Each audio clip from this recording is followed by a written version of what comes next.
Have you ever noticed that something can work beautifully one week and then absolutely fall apart the next week? That same habit, that same strategy, that same amount of effort. And when it stops working, the conclusion is usually something more like, I must be inconsistent, or I'm losing momentum, or something must be wrong.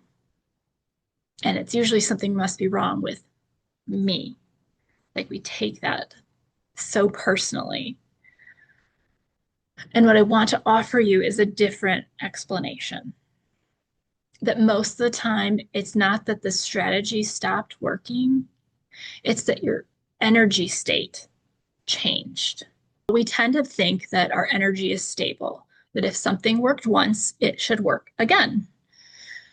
But like as energy aware or empathetic women, like we know that we don't live in this linear, stable energy state.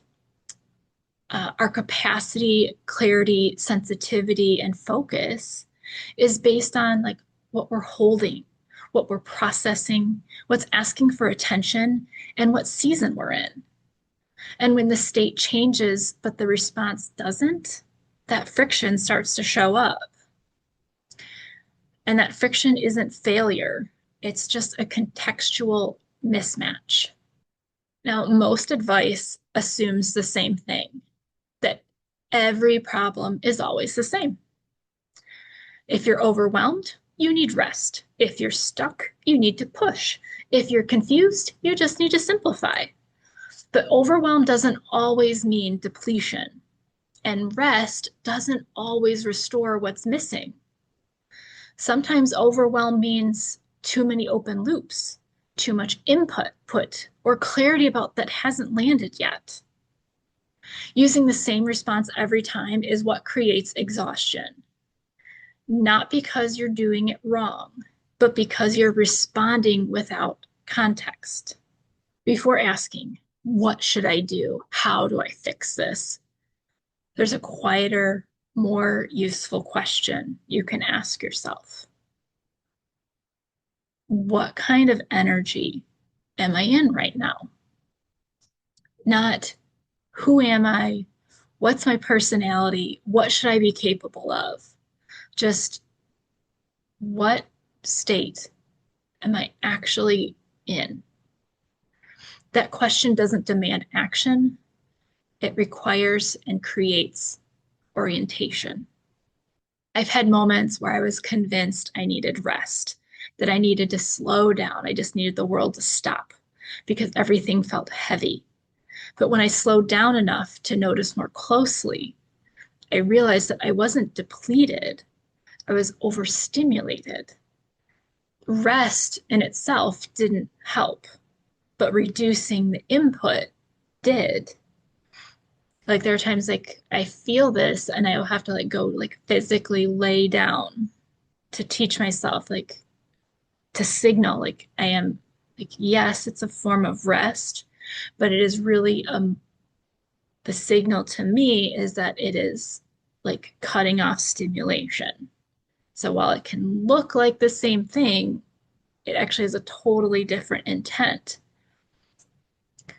There are other times that I thought I needed clarity, and what I actually needed was boundaries, like the same surface feeling, but completely different support. That's when it became clear to me that the problem wasn't effort, it was a misdiagnosis. Now, this is where the idea of glow comes in. This isn't a personality type or a productivity system. It's energy literacy. So it is understanding that different states of your energy make different things possible. When you know the state or the levels of your glow, then the support becomes obvious. And when that support is accurate, then confidence and momentum follows naturally. Not because you force them, but because you tuned into yourself and you stopped guessing. You stopped using up energy and capacity you already know you don't have, and focus it into the remedy that you know will work based on where you're feeling depleted, where your energy is out of capacity, and what frictions you're feeling in your very real life. If something that used to work isn't working anymore, that doesn't mean you're inconsistent. It means that your energy has shifted, the environment has shifted, new frictions have come up. And it's important to remember that adaptation isn't a flaw, it's intelligence. Knowing your glow doesn't mean that you never feel overwhelmed. It means that you stop responding blindly, and that alone can reduce so much unnecessary friction and preserve the capacity that you do have. If you take one thing from this, let it be this: different energy states need different kinds of support. You don't need to push harder. You don't need to simplify prematurely. And you definitely don't need to question your capability. You just need context. And clarity tends to arrive once that context is in place. If this perspective feels helpful, you're welcome to stay with the conversation here. And if you're curious about learning how to read your own energy more clearly and how to know what kind of support actually helps you in your energy state, that's the work I do through Glow. And there's no rush. And I want you to let this land before you act. If you want to stay connected, you're welcome to subscribe. And if learning your glow feels supportive, you can explore that when it feels right.